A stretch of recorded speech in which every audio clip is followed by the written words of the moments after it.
Thank you again. Thank you again. Won't forget. So good. Yeah, so good, sir. Thank you again.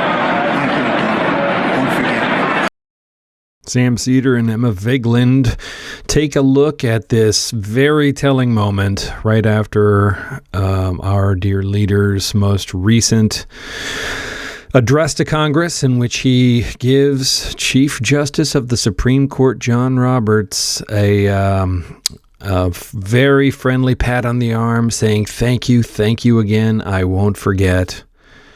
And breaking that down for us, thank you for what? They ask. Well, we know. Anyway, let's watch this together with them.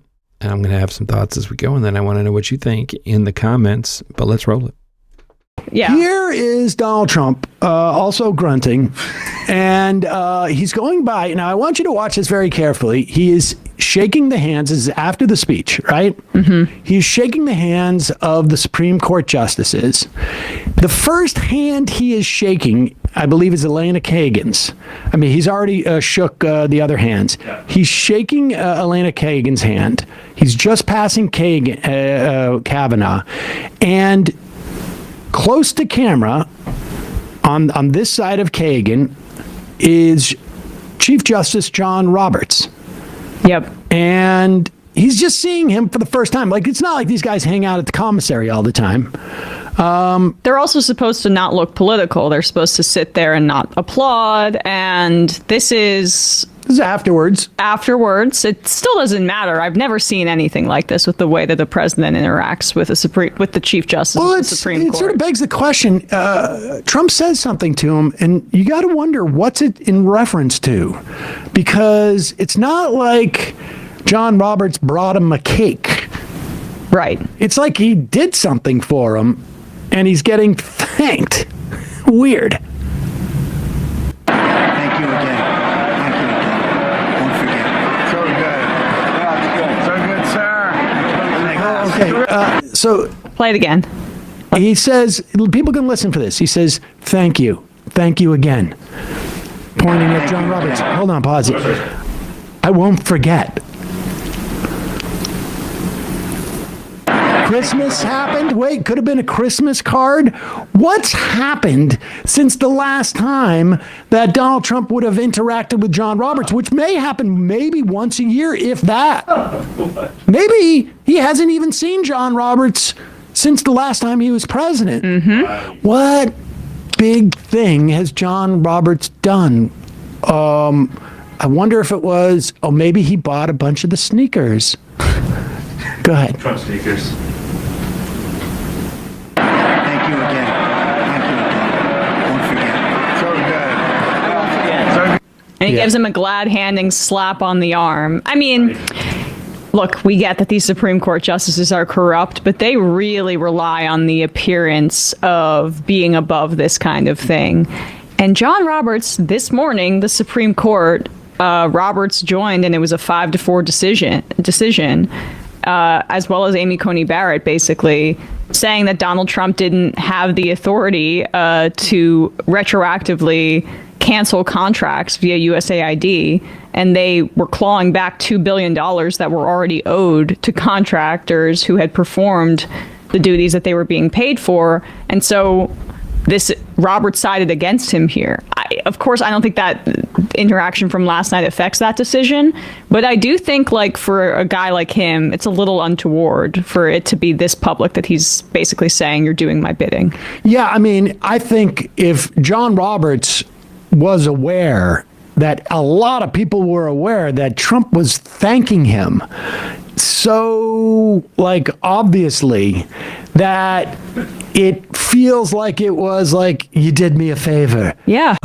Yeah, that's exactly what it feels like. Because, again, it's like with the awkward gesture from Elon Musk. Guys, at a certain point, you got to believe your own eyes, right? I mean, I understand in this age of like AI and deep fakes and right that you need to be paying attention, but we're not talking about that. If it looks like a duck and it walks like a duck and it quacks like a duck and you do a genetic test on it and the genetics come back as the same as a duck, I mean, at a certain point, it's a Sieg Heil. It's a Hitler salute, right? At a certain point, it's a pat on the arm for a buddy who did you the favor. Believe your own eyes. Like, because, I mean, here's the thing. And I think Roberts is, I mean, he's a right-wing guy. He doesn't like civil rights. He has a long history of working in the Reagan administration, trying to push back on civil rights. He doesn't particularly love the idea of one person, one vote. I mean, he was in part of that, I think, Brooks Brothers riot. But he does, he's a lawyer, right, and he's old enough that he still wasn't raised in the full-on Federalist society of the law is really just a vehicle. I mean, he takes it somewhat seriously. At least the idea of on some level his legacy and the idea that he did Trump a favor. With the presidential immunity thing. As opposed to, yes, I just was following the law, and that Trump thinks that he did him a favor. I won't forget it. I don't think Trump is going you know what I won't forget? I won't forget Plessy v. Ferguson. I thought that case was amazing. I really delved into it. Yeah. There's a lot of cases and I won't forget it. That's not what he's saying. And you and I know enough. You did lawyers, me a solid. You and I know enough lawyers where this is the kind of thing where this is the stuff that should go, that John Roberts prefers unsaid. A guy like Alito would be happy to he would have a grin on his face hearing this if he were Chief Justice, or Thomas, or even Kavanaugh, whose debt with baseball tickets mysteriously disappeared after he became Supreme Court Justice. Just something to keep in mind. But John Roberts is not, I think, in that vein. I think he's more of a traditionalist in that way. And I think that this is the kind of thing that can bruise his ego. A lot about our democracy, unfortunately, is hinging on two people, Amy Coney Barrett and John Roberts, over the next 4 years. Yep. And Barrett has joined with the liberal justices on occasion. I mean, there's a female-male split that we're seeing. What was the last court case that went in Trump's favor this time? Roberts went on the other side. That was the EPA allowing for more wastewater to go in, and I think Mark Joseph Stern characterized it as Coney Barrett looking at her colleagues going aren't we supposed to pretend this is about the law? Right. I mean, and so it's going to be interesting to watch going forward. Say what you like about Trump 2.0 so far. It has not been boring. It's not a kind of interesting or exciting that I like in any way, shape, or form. It's aging me at an increased rate. It's causing me ulcers and stress, and it's horrible, and we're living in the worst case nightmare, right? So all of that is true, but it ain't been boring. Let me know what you think in the comments.